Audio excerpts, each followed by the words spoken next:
Chatting to ChatGPT.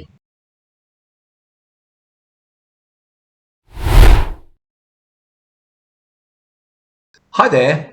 This is actually a later version of me, which is quite appropriate really, because I recorded this original video 3 days ago on Sunday, and the very next day OpenAI dropped a completely new version of ChatGPT, which is a whole new ballgame. And it immediately made the earlier version of ChatGPT, which I'm talking about in the body of this video, seem like something from the Stone Age of AI. So at the end of the original video, I've added on a little bit of an appendix to bring you up to date. So please stick with me till the end. I'll see you later. I've been chatting to ChatGPT lately. You should try it sometime. It's free, version 3.5 anyway, and really easy to use. By the way, GPT stands for Generative Pre-trained Transformer. So it's generative, i.e. it generates text. It's pre-trained, i.e. it's trained on a vast array of complex examples of human language and writing. It's a large language model, in other words. And it's a transformer.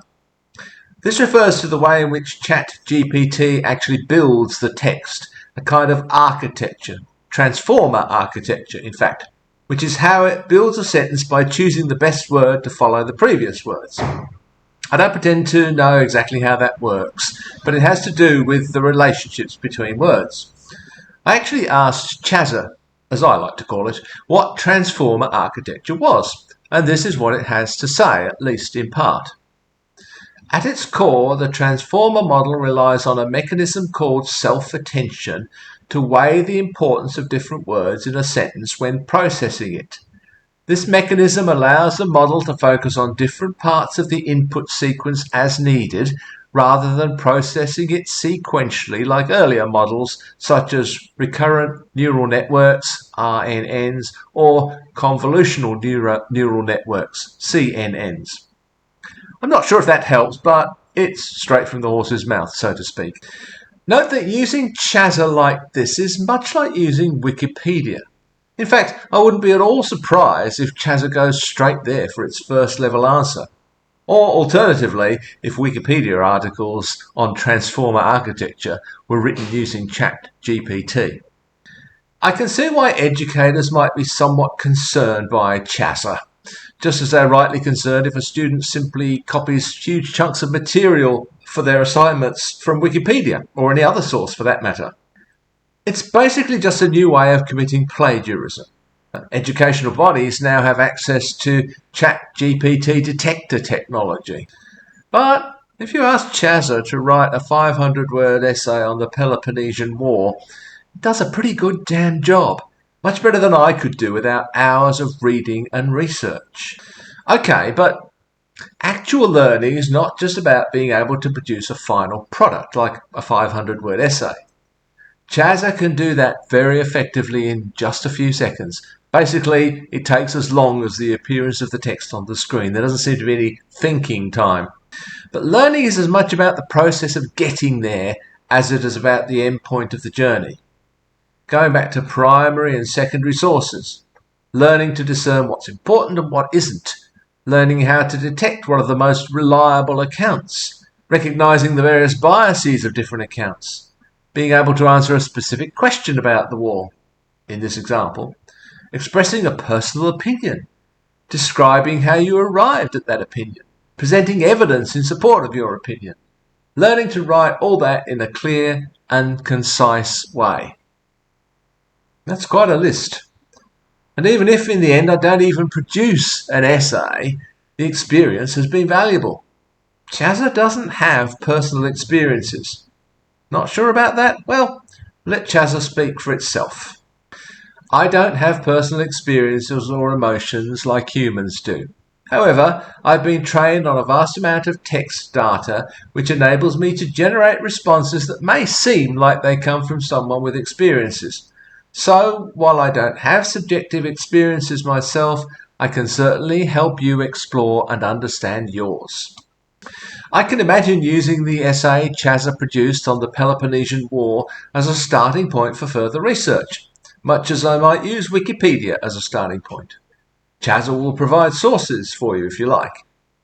Interestingly, when I asked it the following question, can you supply some sources that you used in making that essay on the Peloponnesian War? It certainly offered up 6 sources, but part of its answer was curious. It said, while I can't provide direct sources as I don't have access to my training data, I can suggest some reputable sources commonly used to study the Peloponnesian War. How very curious. I don't have access to my training data. So, it can write an essay on the Peloponnesian War, but it can't say where it got that information from. But it can name sources nevertheless. So, information about the Peloponnesian War is in its database, as are sources of information about that war. But there's apparently no direct connection between these two parcels of information. More curiously still, though, when I asked it to write an essay on the role of Erwin Rommel in the North African campaign with references and citations, it provided both the essay and a list of 4 references. So, did it use these references in constructing the essay or not? If this was written by a student, you'd certainly expect the answer to be yes. So next I gave Chazza this task. Can you write an essay on the role of Erwin Rommel in the North African campaign with references and citations? Include directly quoted sources and footnotes. This time, it did just that, including direct quotes and footnotes indicating their source. So it clearly used specific sources when it constructed this essay, but it apparently doesn't know that it did or what they were. And when asked directly, it can't name the sources because it can't access its training data. Curiouser and curiouser. Now, I'm sure that Chazza could write an entire novel if I asked it to, and provided a few parameters. But just as the human experience of writing an essay involves so much more than the end product, indeed, the end product may not even be that important except for the examiners, but so too the process of writing the novel is hugely important to the writer. It's a process of learning, self-exploration, and personal growth. It provides many challenges along the way, and overcoming these challenges is an exciting and valuable process. All of this and so much more goes into what we call writing a novel. Chazza experiences none of this, nor does the person who gives Chazza this task. Whatever that person is doing, they're not writing a novel. They're using a machine to manufacture a product, much as this machine produces toothbrushes. I talked in a previous video about the role of AI in the production of music. Perhaps this discussion today explains why I felt that what AI produces wasn't really music. It's the same for music as it is for writing an essay or a novel. Music is not just the end product, at least not for the musician, not for the composer. Music is as much, if not more, about the process of creating that music as it is about the end product itself. None of that's there in AI music. But maybe that doesn't matter to the consumer of the product, either in the case of music or writing or toothbrushes. I can see ChatGPT being a great tool for many things.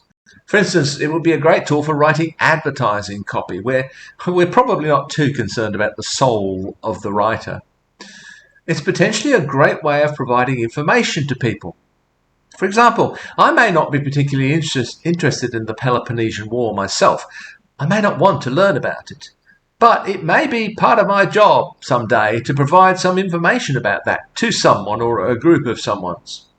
I can use Chazza to generate a presentation on that subject without having to do hours of research on a topic I have no personal interest in and will probably never encounter again. I'm all for that. I can easily see ChatGPT becoming a go-to place when I want a quick summary of a topic. I could even see it replacing Wikipedia as my first stop. It distills the key points without my having to wade through other guff that I'm not interested in. It can provide primary source material when I need it. Also, it's just fun to mess around with. You can say anything you like to it. For example, I asked it what its favourite colour was, and it said it wasn't able to have a preference, but it added, "I can appreciate the aesthetics and symbolism of different colours." I then challenged it about its use of the phrase, "I can appreciate." I wrote, "When you say something such as, 'I appreciate,' you don't really, do you? You don't experience any such feeling as appreciation. You're not even an I, are you?" Its reply was, "You're correct. I don't have feelings or subjective experiences like humans do. When I say, 'I appreciate,' it's simply a linguistic convention to communicate in a way that's familiar and relatable to humans. As an AI language model, I lack personal identity or consciousness, so I don't experience appreciation or any other emotions." Look, I admit it, and the little boy inside me admits it. I'm kind of looking forward to the day when an AI can tell me what its favourite flavour of ice cream is and mean it. Hi there, it's me again.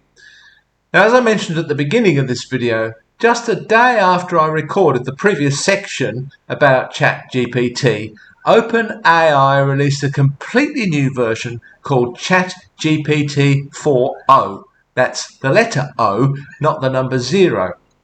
It stands for Omni, and really that's what this means. It can do everything. That's how quickly this field is advancing. By the time I was ready to post the video, it was already out of date, and maybe this will be out of date by the time I come to post it later today. I should also mention that this is a pretty new area of interest for me, and I'm still trying to come to grips with the terminology and concepts. Now, this new version of ChatGPT is being rolled out on different platforms over time, and it will be free to use, and it's clearly a huge advance on what's gone before.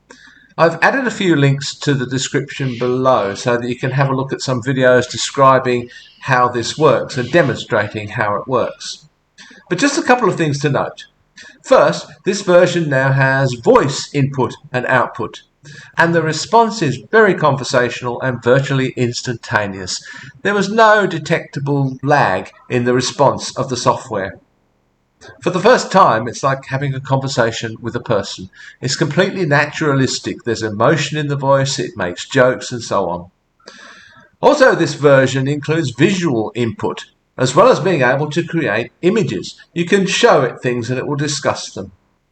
Thirdly, it's able to translate a multitude of languages virtually instantaneously. It can act as a real-time interpreter with, again, no lag. There's a lot more, but I suggest you go and look at the videos that I've listed in the description below. Now, I'm still on a very steep learning curve with respect to this field, as we all are, I suspect. And something that I've learned since recording the previous part of this video, which somewhat surprised me, is that these AIs are not, in fact, capable of ongoing learning. I chatted with ChatGPT 3.5, who I've been calling Chatter, about this, and it explained that its knowledge is limited to what it was taught during pre-training. So the pre-training part of this is to be taken absolutely literally. Once that training's done, the program has no more capacity to learn anything. And version 3.5's learning ended in 2022. It doesn't add anything to its store of knowledge. It doesn't, in fact, learn. And the same is true of version 4.0, except presumably its training will go up at least until the end of 2023. Now, clearly the aim of AI is to have the ability for ongoing learning, and I'm sure it will get there. It may even get there by the time I finish this sentence. But I asked Chatter about the obstacles currently in the way of ongoing learning, and its response was quite long, so I'll put my question and its response in the description below. Now, the development of AI is going ahead in leaps and bounds, and I have no doubt that the competitors of OpenAI will be releasing their own new versions soon. Who knows, by the time I actually get around to posting this video at around lunchtime today, maybe AI will have already taken over the world.